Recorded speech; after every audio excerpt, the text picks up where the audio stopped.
What? You've had the divorce papers ready this whole time? That's low, even for you, but it doesn't matter because I'm not afraid. Troy sat across from me in our cozy apartment, his eyes cold and unyielding. He always had a way of making everything feel like my fault. His voice dripped with smugness as he spoke. Casey, it's simple. You either quit your job and take care of my father, or we're done. I couldn't believe what I was hearing. Troy, I can't just give up my life. I love my job and you already know that. Why can't we find another way to take care of Dan? His gaze hardened. You don't get it, do you? This is about family. My dad needs you, and you owe it to us to be there for him. I leaned back, the weight of his words pressing down on me. This was the man I married, the one I once thought I'd spend forever with. But now I was seeing the manipulative tactics right in front of me. No, Troy, I said firmly. I don't owe him my career. He scoffed, standing up and stepping closer. You wouldn't understand loyalty if it hit you in the face, Casey. Before I could retort, my phone buzzed with a text. It was Jenna, my older sister. Thinking of you. Call me if you need to talk. Perfect timing, as usual. Knowing that Jenna had my back gave me a small ounce of strength to stand my ground. I looked Troy in the eyes, taking a deep breath. You can't force me into this corner. This isn't how a marriage works. You say that, but look at where we are, Troy retorted. Dan's health is declining, and you don't even care. It's pathetic. I felt my hands clench into fists. I care about Dan, but I also care about my own life. I won't let you dictate my decisions. Troy shook his head, turning away. You'll regret this, Casey. Mark my words. Later that evening, Jenna came over. As soon as she walked in, she gave me a knowing look. He's pushing you again, isn't he? Yes, I admitted, sinking into the couch. This time, it's about quitting my job. He wants me to take care of Dan full-time. Jenna sat down next to me, her hand on my shoulder. You can't let him control you, Casey. You've worked too hard to get where you are. I sighed. I know, but it's not easy. Every step I take, he's there, pushing back. Listen, Jenna said firmly, don't lose yourself in this. If Troy really loved you, he wouldn't be making these demands. Her words struck a chord, a realization I had been avoiding for too long. You're right. I need to think about what's best for me, too. We spent the rest of the evening talking, the reality of my situation sinking in deeper with every word exchanged. Jenna's unwavering support was the anchor I desperately needed. After she left, I sat in the living room, replaying the day's events in my mind. Troy had shown his true colors, and I knew I had to prepare for what was coming next. No matter how hard it would be, I couldn't let him win. The next Saturday came faster than I had hoped, and soon enough, Troy and I were pulling up to his parents' house. Stepping out of the car, I could feel the tension build in my shoulders. Jenna's words were still fresh in my mind, but this was a different battlefield. Casey, do try to smile, Troy said, unlocking the front door, his voice dripping with sarcasm. We don't need your attitude today. I followed him inside, biting back a retort. Dan greeted us in the living room, a glass of whiskey in hand. Troy, Casey, nice to see you both. His eyes bore into mine, a subtle challenge. We made our way to the dining table, Troy's mother bustling around the kitchen. The small talk was as strained as ever, with Troy playing the charming son. But as the meal progressed, Dan's real agenda began to surface. So Casey, Dan began, setting his fork down. How's work? Must be hard balancing everything with Troy and, well, potential future responsibilities. I forced a smile, swallowing my irritation. Work's been good, thank you. Busy but fulfilling. Dan nodded, a knowing glint in his eye. I see. You know, family is important. Troy's mother and I have always put family first, no matter the sacrifices. Troy shot me a glance, urging me to respond appropriately. I cleared my throat. I understand, Dan, and I care about family too, but sometimes it's okay to find a balance. Oh, balance, Dan chuckled, taking a sip of his drink. Sometimes that's just an excuse to avoid hard choices. The comment hung in the air like a challenge. Sometimes hard choices are necessary, I replied, keeping my voice steady, but they shouldn't require losing yourself in the process. Troy jumped in, clearly trying to steer the conversation. Casey's always been passionate about her work. Maybe she can find a way to balance both, Dad. Dan leaned back, giving Troy a nod. Sure, but passions can change, especially when love and duty call. Just a thought, Casey. The rest of the meal was spent in a blur of forced conversations and thinly veiled comments. By the time we left, my head was pounding from the effort of maintaining my composure. Once we were in the car, Troy's mask dropped. "You just can't help yourself, can you?" he spat, gripping the steering wheel tightly. "My father was trying to have a conversation, and you just had to challenge him." "I was standing up for myself," I shot back. "You can't expect me to agree with everything blindly. You're so stubborn, Casey. This is why we're having problems. You don't respect my family." I let out a bitter laugh. "Respect goes both ways, Troy, and I'm done being the one who always bends." The drive home was silent, the air thick with unspoken resentment. Inside my mind, Jenna's warning rang clear: don't lose yourself. The cracks in our facade were widening, and I knew this was just the beginning. At home, I finally broke the silence. "Troy, this isn't how a marriage should be. We need to figure something out." He didn't look at me as he headed to the bedroom, his voice cold. "Figure it out yourself, Casey. I've done my part." Staring at the closed door, I realized Jenna was right. Troy and his father wouldn't stop until they had full control, and as I stood alone in the living room, I made a silent vow: I would fight back, no matter the cost.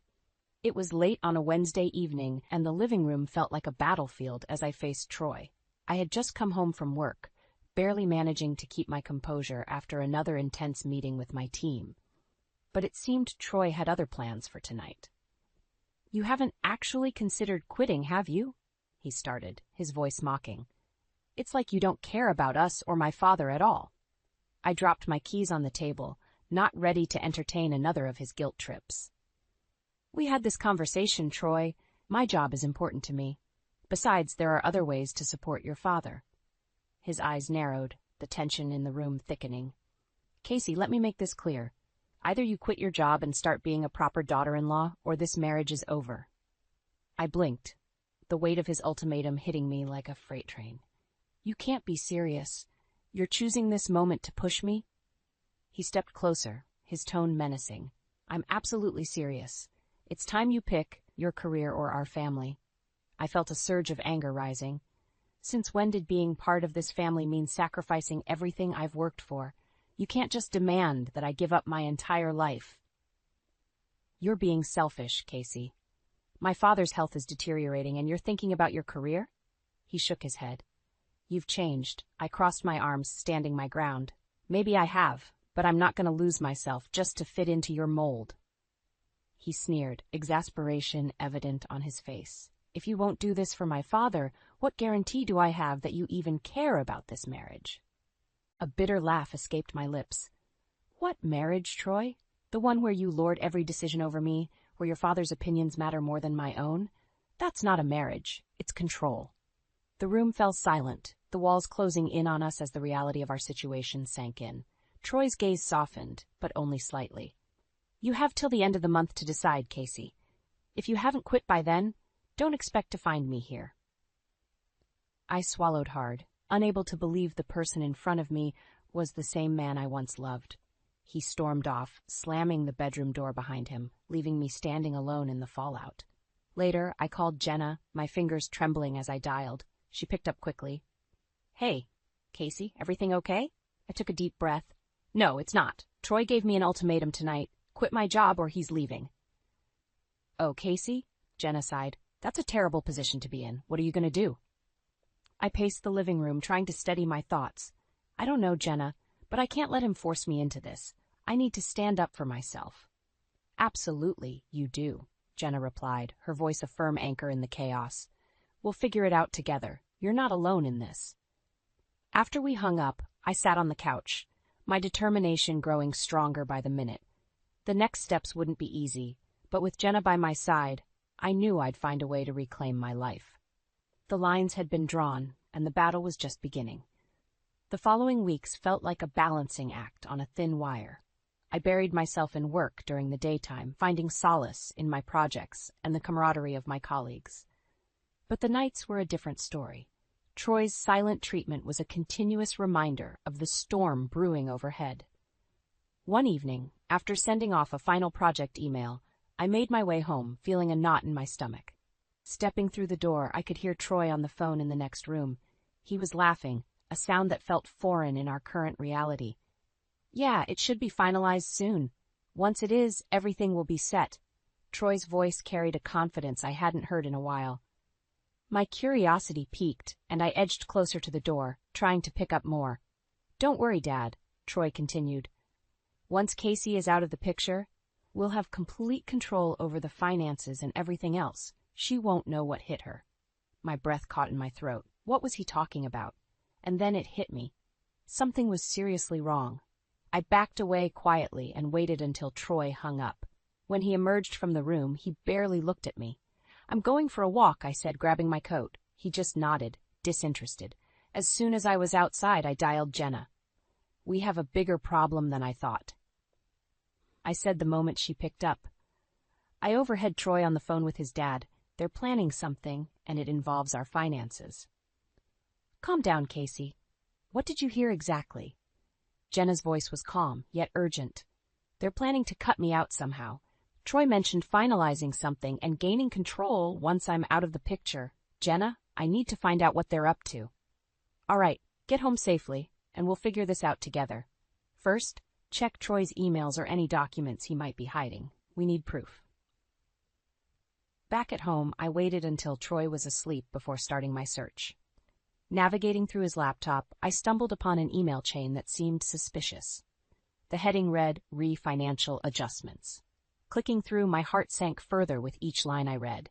Transactions, account details, highly confidential terms. It all pointed to Troy lying about his job promotion and covertly using my income to fund a joint account with Dan. With shaking hands, I printed out the emails. This was exactly the kind of evidence Jenna and I needed. As I gathered the papers, feelings of betrayal and anger fused into a resolve. The next morning, I met Jenna at a nearby coffee shop. "You won't believe what I found," I said, handing her the printed emails. Her eyes scanned the pages quickly. "This is unbelievable, Casey. They're clearly planning to cut you off financially and leave you with nothing. We need a plan." "I won't let them destroy everything we've built," I replied firmly. "We have to find more proof, something that directly ties them to this scheme." Jenna nodded. "We need to be smart about this. Let's gather as much evidence as we can and ensure it's irrefutable." Leaving the coffee shop, a sense of dread mingled with newfound determination. This was just the beginning, but I wouldn't back down. Troy and his father had underestimated me, and they were about to learn a hard lesson. With Jenna by my side, I was ready to take the fight to them. It was time to turn the tables, no matter what it took. Dinner at Troy's parents' house felt tense, like we were all actors in a badly written play. Dan sat at the head of the table, a smug look on his face, while Troy played the dutiful son. I felt like I was being scrutinized from all angles. As expected, Dan started with the subtle digs. "So, Casey, how's the job going? Must be quite demanding with everything else on your plate." I smiled politely, feeling the dagger in his words. "It's busy but rewarding, thank you for asking." Troy chimed in, his voice sickeningly sweet. "You know, Casey's been considering some changes, maybe spending more time with us, right, dear?" I forced myself to keep calm. "Nothing's been decided yet, Troy. I'm still weighing my options." Dan's eyes glinted with hidden menace. "I'm sure you'll make the right choice. Family should always come first." In the middle of the meal, I excused myself to go to the bathroom. The plan Jenna and I had cooked up was playing out in my mind. I pulled out my phone and turned on the recording app, slipping it into my purse before heading back to the dining room. My heart pounded with anticipation. When I sat back down, Dan leaned towards Troy, his voice dropping just low enough to think I wouldn't hear. "She's too stubborn, Troy. We need to tighten the reins, remind her who's in control." Troy nodded, his face a mask of concern. "I know, Dad, I'll handle it. She'll fall in line, just like always. We'll make sure of it." My stomach churned, but I forced myself to keep a neutral expression. Jenna was right.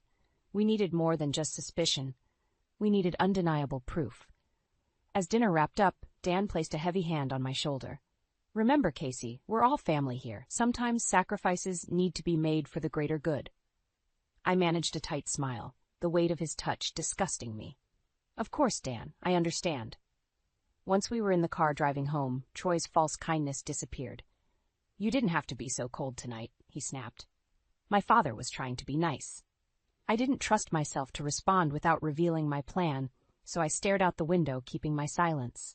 When we got home, Troy went straight to bed, leaving me alone to review the recording.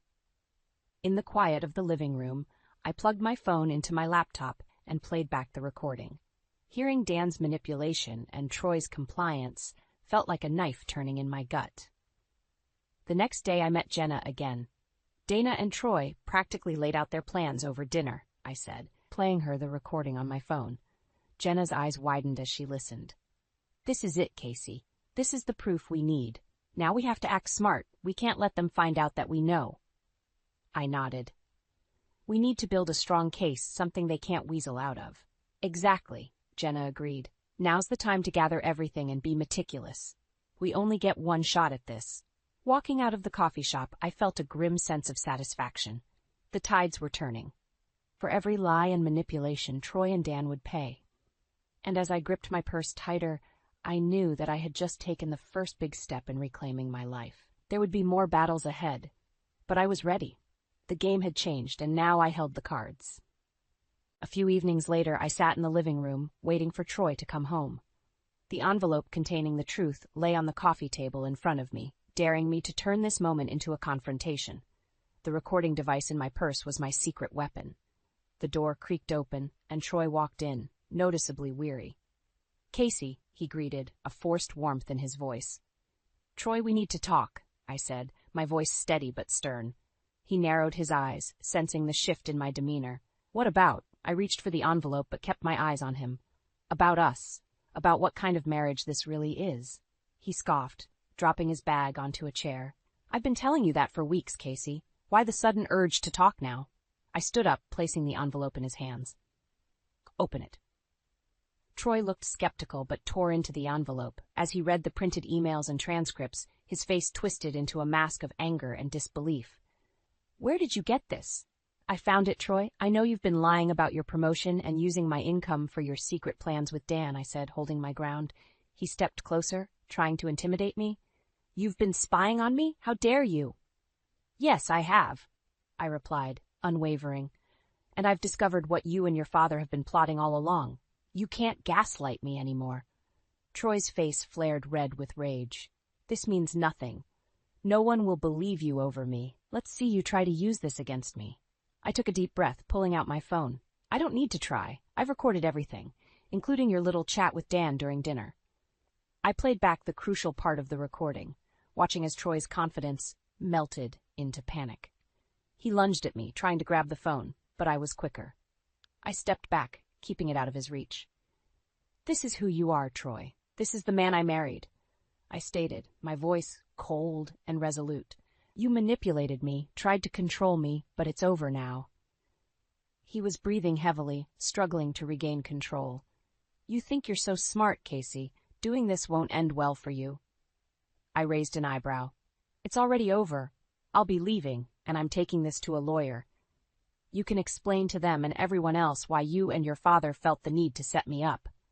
For a moment he looked like he might hit me, but then he deflated, the color draining from his face. You're making a mistake, he said, his voice trembling. No, Troy. The mistake was thinking you could control and deceive me without any consequences, I replied, turning away from him.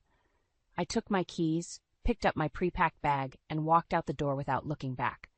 This was the end of a painful chapter, but the beginning of my fight for justice and freedom. Driving to Jenna's, I felt a sense of liberation wash over me. The road ahead was uncertain, but I knew one thing for sure. I was taking control of my life, and with Jenna's support, I had the strength to face whatever came next. Arriving at Jenna's doorstep, I rang the bell. She opened the door, and the sight of my sister's reassuring smile brought tears to my eyes. It's done, I whispered, feeling a wave of relief crash over me. Jenna said, hugging me tightly. You did it, Casey. Now let's make sure he pays for everything. As we walked inside, I realized I was no longer alone in this fight. With the truth on my side and Jenna by my side, I was ready to face whatever came next.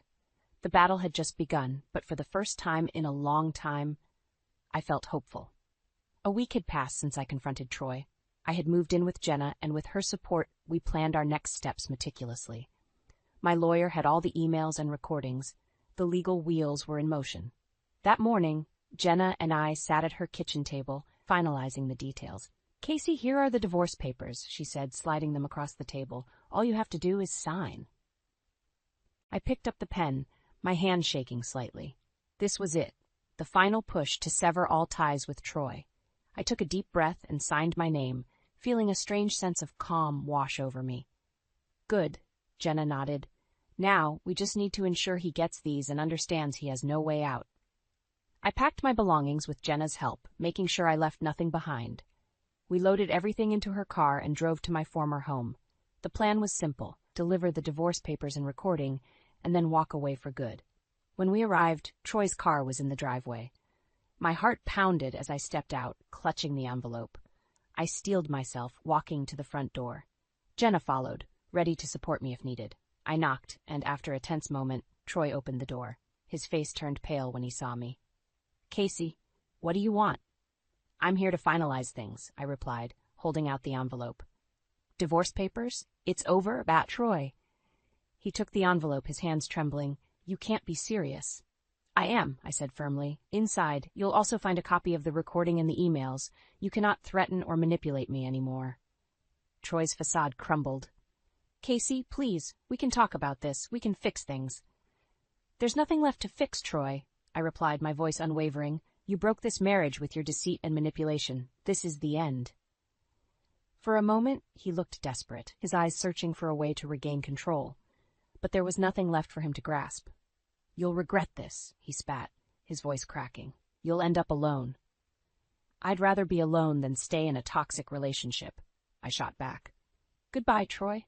Turning on my heel, I walked away, Jenna matching my stride. We got back into the car, and I let out a breath I didn't realize I'd been holding. "It's done," I said quietly. Jenna reached over, squeezing my hand. "You did the right thing, Casey. Now let's get you home." Back at Jenna's, we sat in her living room, a sense of relief mingling with the anticipation of what was to come.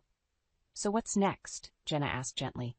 "I start over," I replied, feeling the weight of the past weeks lift from my shoulders. "I focus on my job, my life, and what makes me happy. I won't let Troy's actions define me anymore." Jenna smiled, her eyes filled with pride. "You're stronger than you think, Casey, and remember, you're not alone in this." "Thanks, Jenna, for everything," I said, hugging her tightly. "I couldn't have done this without you." "That's what sisters are for," she replied, holding me close. As we settled in for the evening, a sense of calm washed over me. The future was still uncertain, but for the first time, it felt like it was mine to shape and control. And with Jenna by my side, I knew I could face whatever came next. The fight was far from over, but I was ready. Starting now, I would rebuild my life on my terms, free from manipulation and deceit.